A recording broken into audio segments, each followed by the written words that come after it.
Vamos a centrarnos en sí, entonces, en lo que es la ambigüedad del arte contemporáneo para poder llegar a una definición de lo que sería el concepto de obra de arte. El arte en sí, el arte clásico, el arte en la historia del arte, lo que nos invitaba a hacer era una serenidad o una cierta, un disfrute y un placer en la contemplación en sí misma, ¿cierto?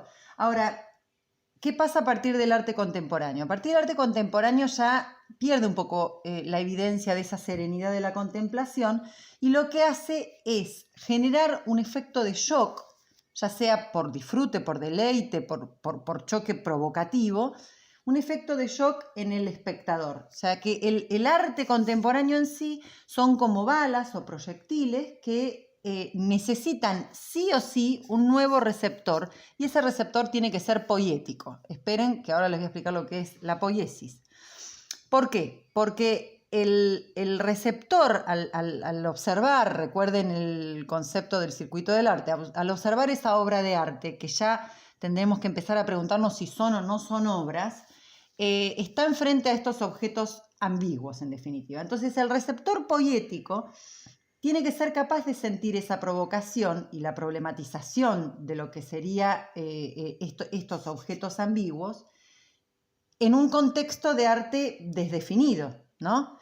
Entonces, esos objetos, más que obras, son objetos que pretenden llegar a la titularidad de obra de arte, requieren de una particular poiesis y en definitiva convierten a este receptor o espectador en coautor de la obra de arte. ¿Sí? ¿Por qué? Porque se tiene que preguntar y decidir si eso en definitiva es arte o no.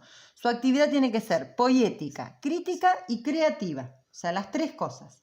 ¿Por qué? Porque esa actividad, que ya no es más solo contemplativa, requiere de una poiesis. Si nos vamos a centrar en el término de poiesis, que viene de un concepto griego que significa saber hacer, el espectador tiene que saber preguntarse o en definitiva tiene que saber definir frente a esos objetos ambiguos del arte contemporáneo si algo es o no es arte, definir y decidir si pertenece a la categoría de obra de arte. Ahora, ¿lo define simplemente? No, tiene que tener una cierta carga teórica o histórica con respecto a lo que era, ¿se acuerdan en aquel momento, este mundillo artístico en el que nos referíamos hace un rato?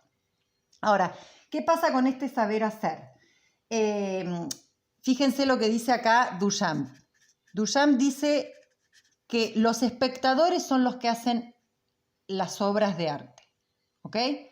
O sea, abre juego para el otro lado. Hace un rato nos centrábamos solamente en el artista, ahora vamos hacia los espectadores.